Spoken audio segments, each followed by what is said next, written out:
What's going on, guys? It's Flaws, and in this video we're going to be talking about the common pitfalls that people fall into. Starting on the offensive side, so the attacker side, the most common one I see is just being way too stagnant throughout the half.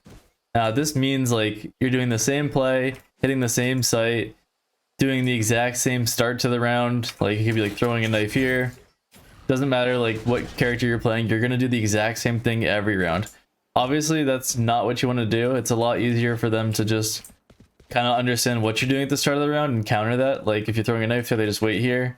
The knife pops, they come through, peek you when you think no one's there, or they just wait it out.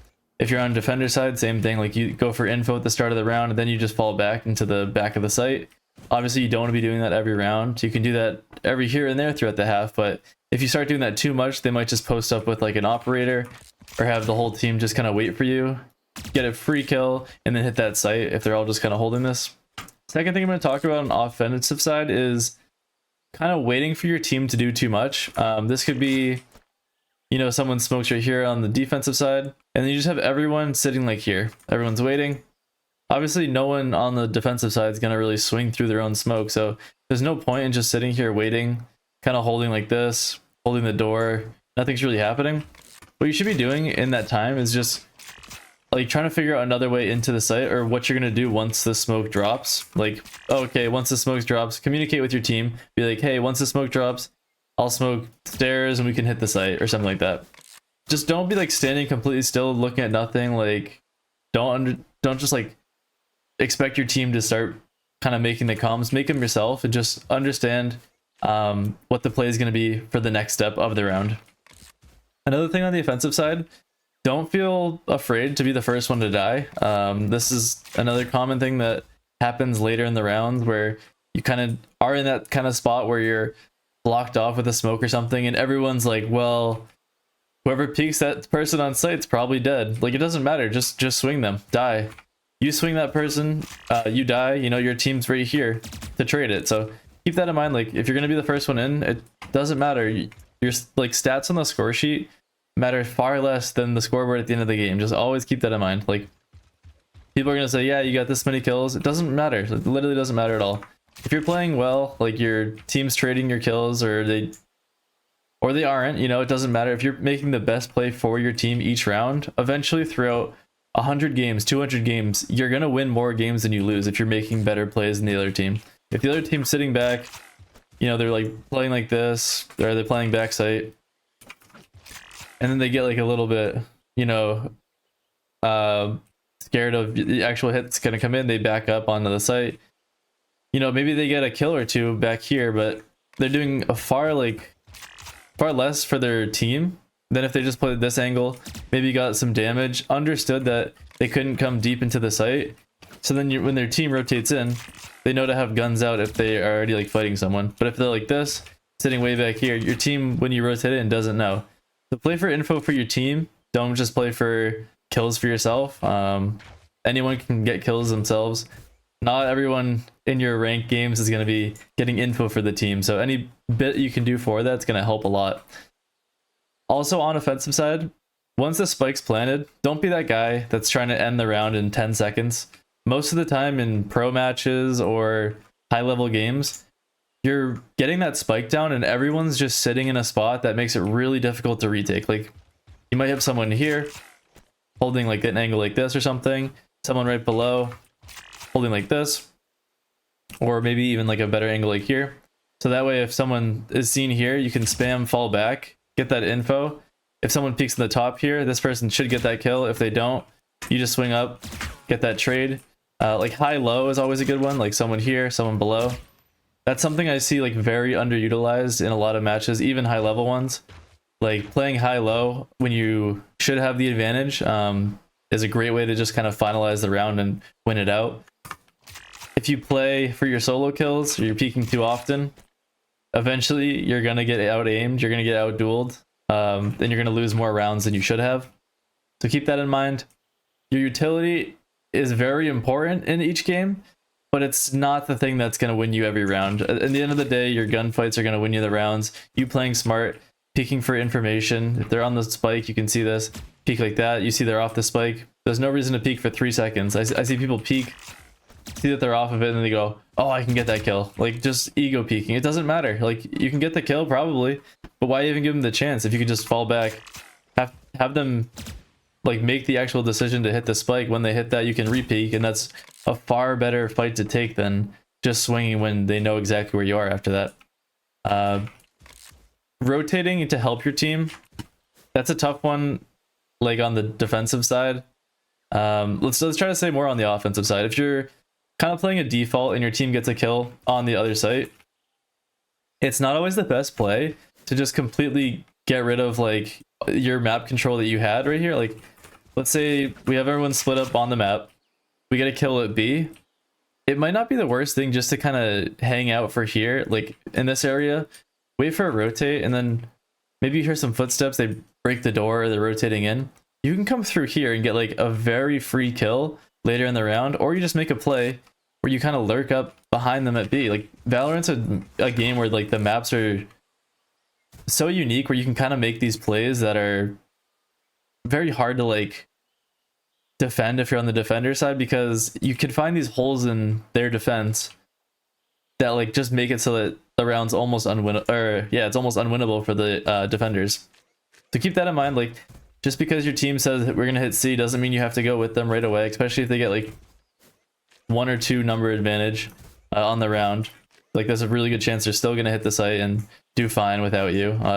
Even if you were going back and they don't do well hitting the site, chances are you probably weren't even going to be there in time anyway, so keep that in mind.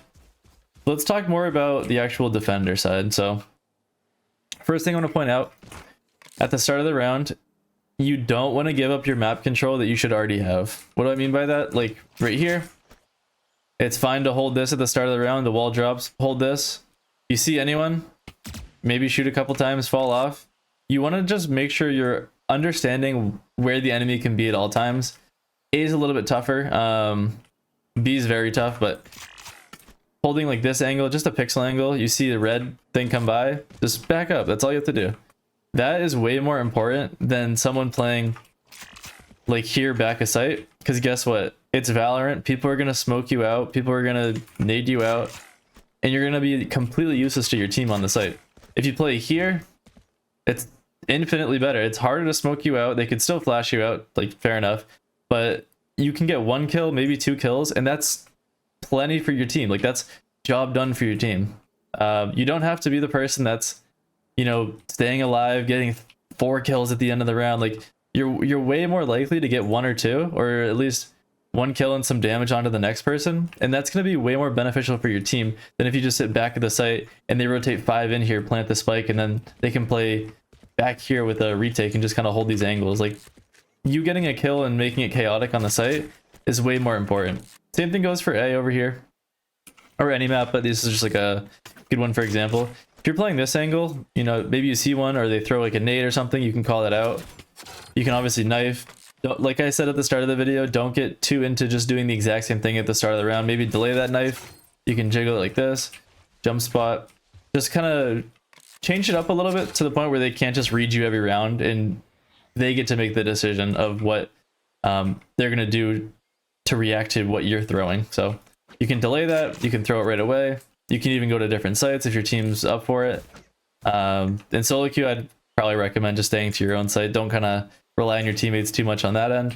Flashes, a lot of the time on attacker and defender side, people just throw them. There's no reason. They're just throwing them because they want to peek, which, I mean, can be fine, but keep in mind, like, if you're gonna be fighting someone here, right? You're shooting these guys. Okay, yep. Oh, there's 3 coming towards A. If I throw this flash, what does this actually do? Like, think about that. What is this flash gonna do for the round? If I throw that, 3 guys get blind on the other team. Okay, it'd be better than that flash, but 3 people get blinded on the other team. Is that really gonna slow them down? Like, is that flash so beneficial to my team in the round that I need to throw that, or should I hold off for a couple seconds and just wait for that flash? Like, maybe I play this off angle, and then when I see someone there, then I'm flashing. And what that does is the people that are close, this is pretty high level, but with the people that are really close, may make the decision to swing really close at this angle and take that fight and take a 1v1, and the people that are like 2 steps behind them see the flash and they turn, right? that is way more beneficial than me just throwing a flash like this, and then if anyone swings later on in the round, because I'm not going to peek into that if I throw that flash. I'm not throwing that and then going, okay, can I get a free kill? No, like that's, I mean, that's not going to happen. You just play an angle like this, you see some guy, maybe get a kill, throw a flash like this, and just hold. What that does is, like I just said, it splits the team that's attacking.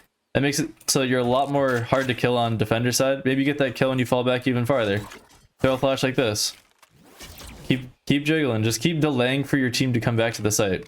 Same thing goes for Molotovs or grenades or whatever. They're coming in like this. You get a kill. Just throw it like this.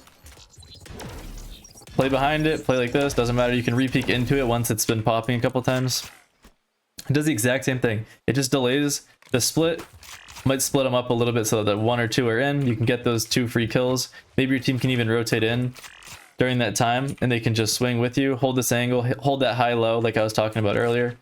But you losing the actual control of the back of the site, doesn't matter what map you're on, doesn't matter what site you're on. If you lose the back of the site control, like if I die here and the enemies push up and they're holding this angle, that's way better for them than if they're holding right here, right? Because if I'm holding right here, 1, 2, 3 angles can swing on me. If I'm holding here, I mean, it's 1 or 2 possible angles that could have this smoked off, and all I have to do is hold this one angle, really. So like every site, doesn't matter, it's the same thing. Same thing with C. Like I said, if you're holding back site, if I'm holding here, doesn't matter if they're filtering in through the front of the site. Like my team's gonna rotate in and pick up those kind of holes in the gap of the defense there, so they can just hold like this, get 1 kill, fall back.